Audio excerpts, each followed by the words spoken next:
"Your body is mine until I have my sons," the mountain man growled to the widow. Eliza stood at the edge of the narrow road with a single bag in her hand, watching the last wagon disappear into the trees. The sound of its wheels faded quickly, swallowed by the mountains. Silence followed, deep and heavy, the kind that made a person feel very small.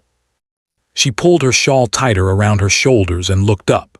The peaks rose high and sharp, covered in snow even though it was not yet the heart of winter.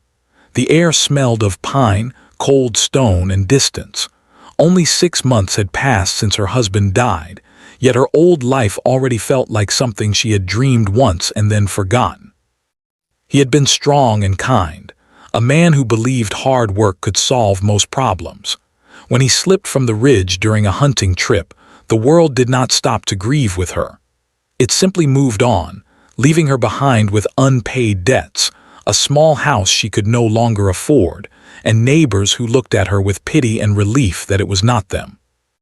At first, Eliza tried to manage on her own. She sold what she could, worked small jobs, and told herself things would improve. But winter did not care about hope. Food became scarce and work disappeared. When the landlord asked for money she did not have, she understood there were only 2 choices left: leave or starve. That was how she ended up here, on a mountain road few people used, waiting for a man she had never met. His name was Calder.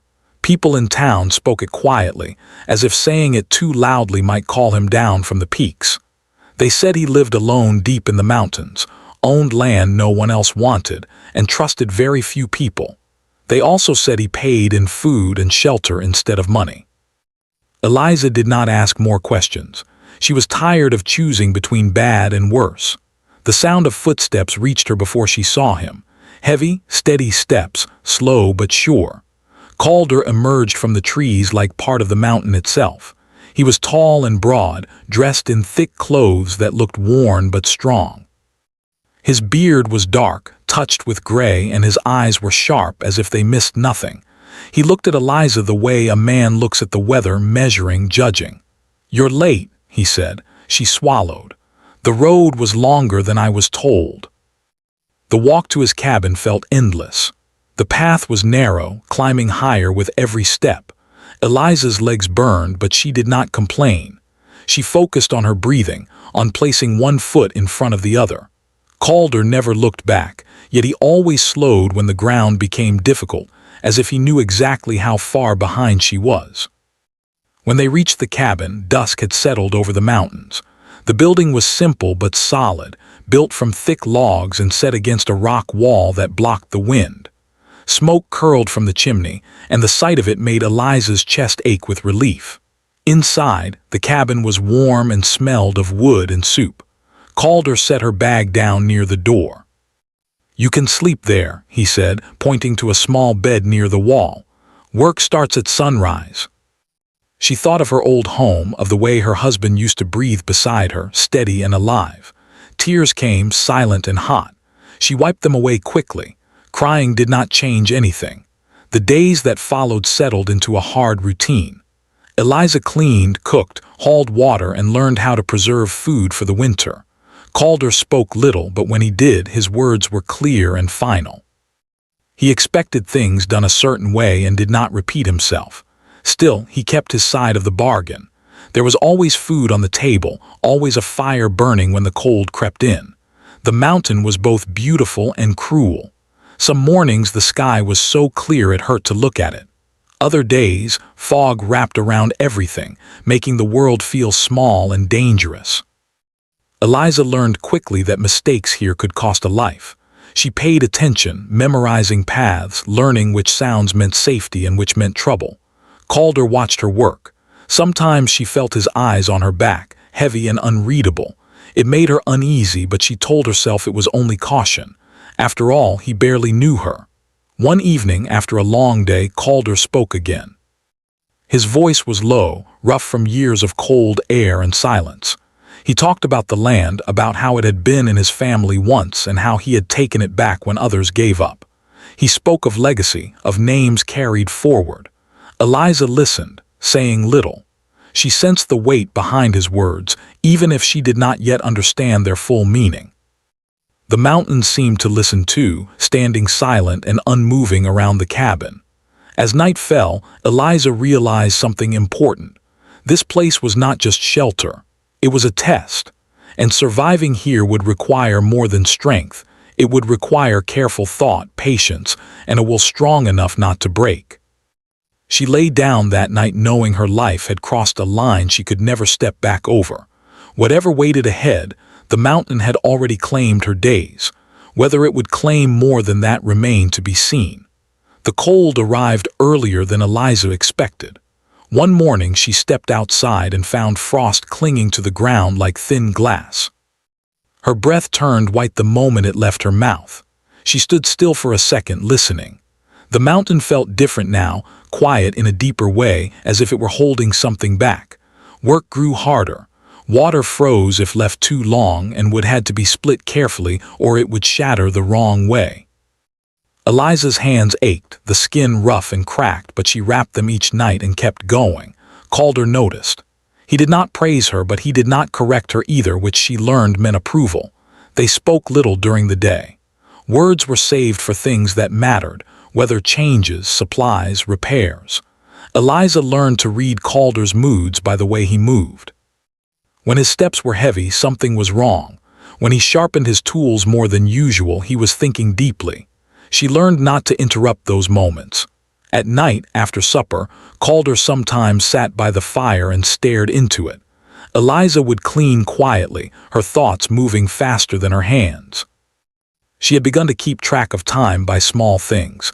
How often the moon changed, how much food was left in storage, how the wind shifted direction. It gave her a sense of control, even if it was only in her mind. One evening, as the fire burned low, Calder spoke in a tone she had not heard before. It was not angry, but it was firm. "You should understand why I brought you here," he said. Eliza's chest tightened. She kept her voice steady. "I'm here to work. When I'm gone, this place needs hands to keep it alive. Blood that knows it." Good. Not an escape yet. Winter made that impossible. But knowledge. Knowledge was something no one could take from her. She paid closer attention to the land, to where Calder stored tools and supplies. She learned which trails stayed clear longest and which ones vanished under snow first. She noticed the trader who came once a month and how long he stayed. The trader was a thin man with tired eyes and a voice that carried stories from far away.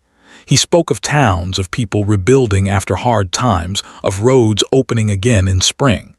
Eliza listened carefully but said little. Calder was always nearby when the trader visited, and Eliza understood the importance of silence. As weeks passed, the days grew shorter. Snow came in heavy waves, sometimes trapping them inside for days. During one storm, Calder slipped while clearing the roof. It was not a serious fall, but it slowed him. Eliza helped without hesitation, bringing water, food, and tools. She saw surprise flicker across his face, then something else, respect perhaps. "You learn fast," he said. "I have to," she replied. The mountain tested them both. Supplies ran low once, forcing careful rationing. Eliza measured portions with precision, making sure nothing was wasted. Calder noticed again, saying nothing but adjusting his own portions to match hers. One night the wind howled so loudly it shook the cabin. Eliza woke from a dream of running, her heart pounding. She sat up and wrapped her arms around herself. The mountain was not just a place, it was a presence. It watched, it waited. She thought of the words Calder had spoken about the future. They sat heavy in her mind, but she refused to let them define her. She was more than a solution to someone else's fears. She reminded herself of who she had been before loss and hardship. That person was still inside her, quieter now, but not gone. As winter deepened, Calder grew more watchful. He spoke more often about the land, about what it demanded. Eliza listened, storing every detail. She noticed that when he spoke of strength, there was also fear beneath it, the fear of being the last, of ending alone. Understanding that changed how she saw him. He was not just a powerful man in control of a harsh place. He was also someone shaped by it, narrowed by years of isolation. That did not excuse his expectations, but it explained them. One afternoon, while repairing a fence buried under snow, Eliza slipped and nearly fell. Calder caught her arm quickly, his grip strong but steady. For a brief moment their eyes met. Eliza did not look away. "I can stand," she said calmly. He released her. "Be careful." She knew Calder's habits. She knew her own limits and how to stretch them without breaking. She also knew winter would end. And when it did, the mountain would no longer be sealed shut. Paths would open. Choices would return. For now, she endured quietly and deliberately, letting time work alongside her. The mountain had taken much from her already, but it had not taken her will. And that, she knew, was the one thing she would never surrender. The first signs of change came quietly. One morning, Eliza noticed that the snow near the cabin steps had begun to soften. It no longer cracked sharply under her boots but bent slightly, holding the shape of her step before settling back. The air still held cold, but it was different now. It carried the promise of movement. Calder noticed it too. He spent more time outside, checking the land, testing paths with careful steps. He spoke little, but his focus sharpened. Spring meant risk.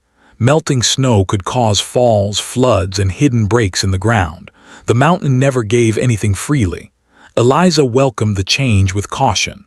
Winter had forced stillness, but it had also given her time to learn. Now everything she had stored in her mind began to matter. She moved with more confidence, her body used to the work, her thoughts always a step ahead. As the days lengthened, Calder asked her to join him farther from the cabin. They checked traps, cleared fallen branches, and marked areas damaged by storms. Walking beside him, Eliza observed more than the land. She watched how he chose paths, how he tested the ground before trusting it. She mirrored his movements, earning another quiet nod of approval. One afternoon, they stopped near a ridge where the view opened wide. Valleys stretched below, still patched with snow, shining under the sun. Eliza had not seen this place before. It felt like standing at the edge of a decision. Calder broke the silence. "This land doesn't forgive mistakes," he said, "but it remembers effort." Roads reopened and news traveled again. Each visit brought pieces of a world Eliza had almost forgotten: markets, new laws, families moving west, land being claimed and reclaimed. She listened closely, asking careful questions when Calder stepped away. The trader noticed her attention. One day, as they packed supplies, he spoke softly. "You've learned this place well." "I had to." Trust did not mean freedom. Still, with responsibility came access. Access meant knowledge, and knowledge meant choice.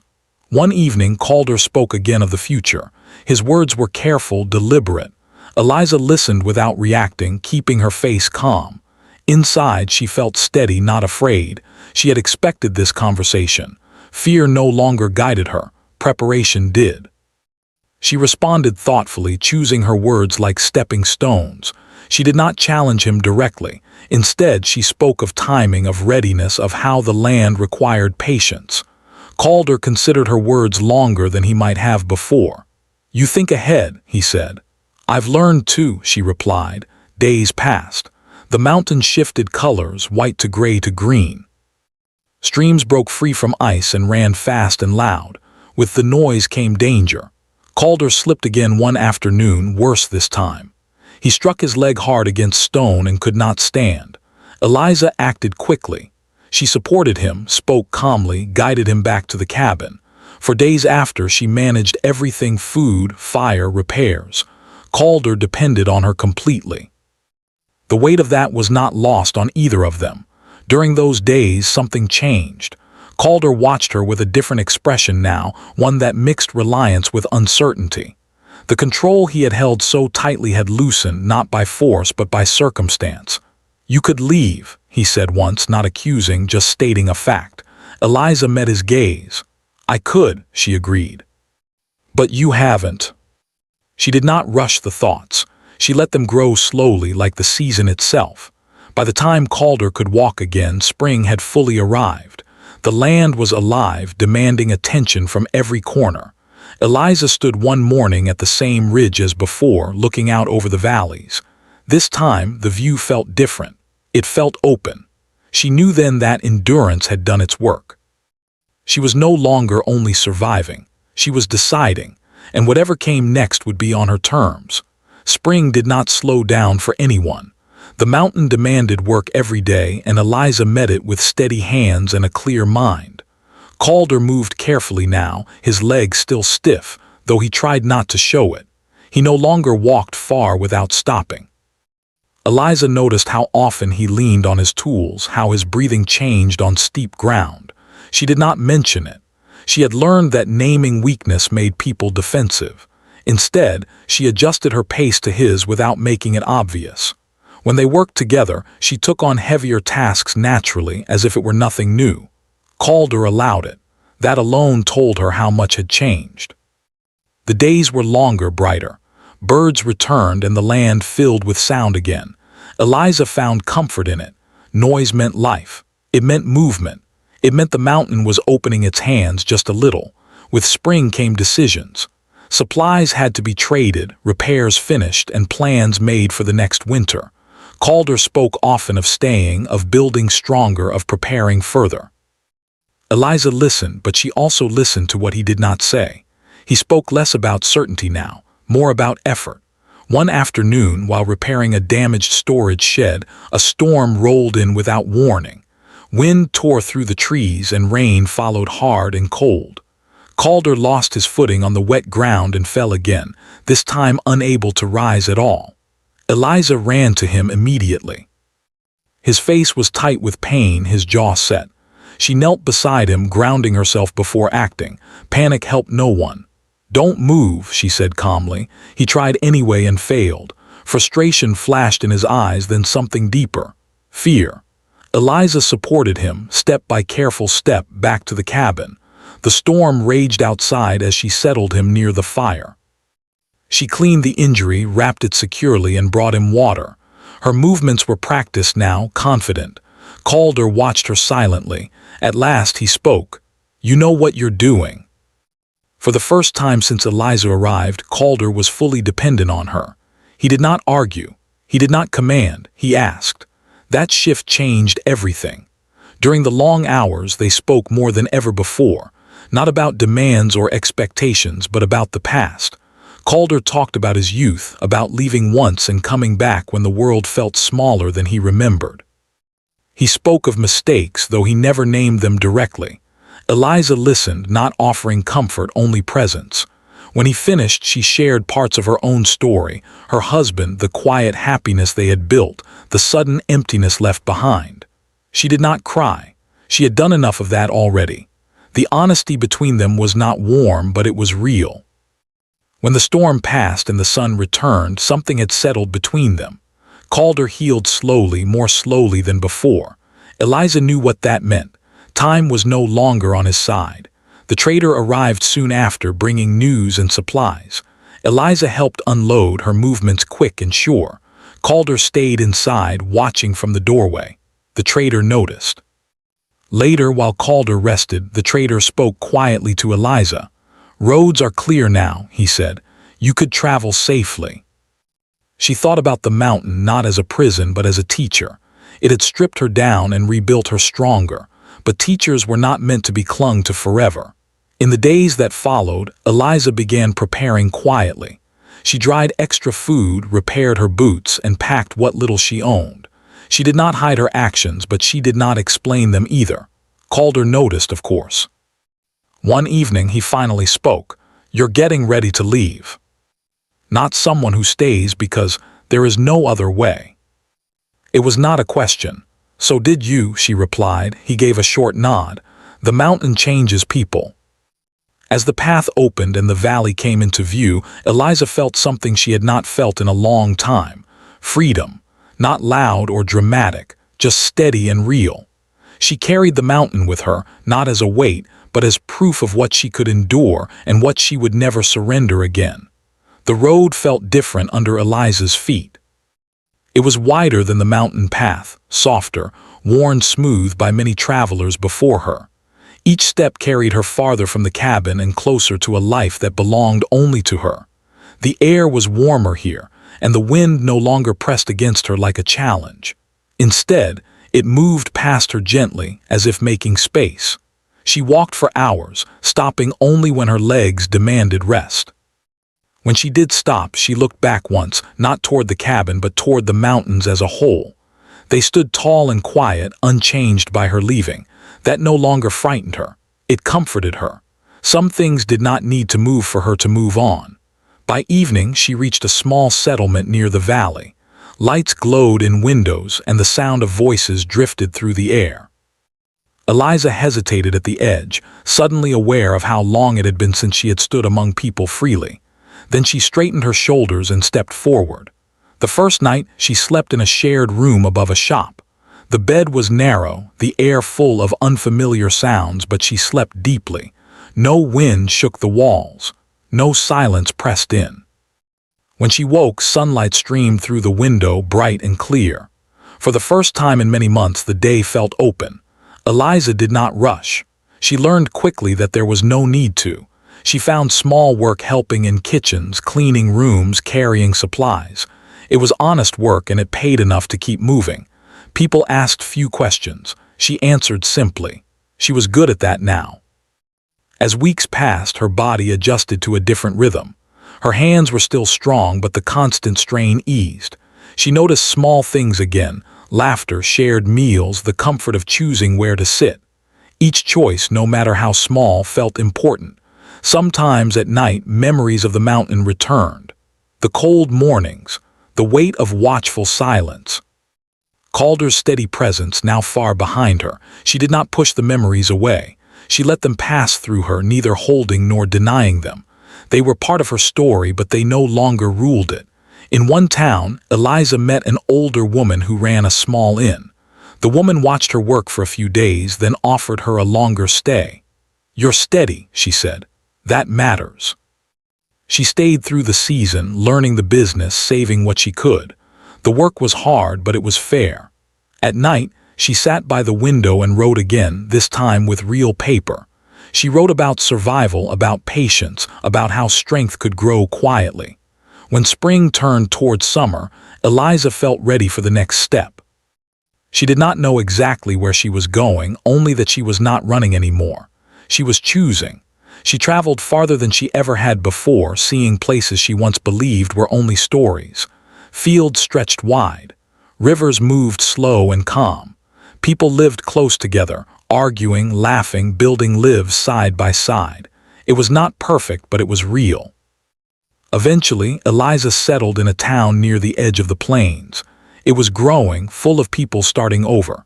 She opened a small place of her own, a simple space where travelers could rest, eat, and feel safe for a night. She ran it with care, treating others with the respect she had once needed herself. Years passed. Eliza grew older but not smaller. Her strength changed shape, becoming quieter, deeper. She told her story only when asked, and even then she chose her words carefully. She did not speak of bitterness. She spoke of endurance. Sometimes, when the sky was clear and the air turned sharp, she would step outside and look toward the distant mountains. They were faint now, a blue line on the horizon. She felt no pull to return. The mountain had tested her, shaped her, and released her. And she had taken her life back, not with anger, not with force, but with steady courage and the simple, powerful act of walking forward. Her name belonged to her again, and that was enough.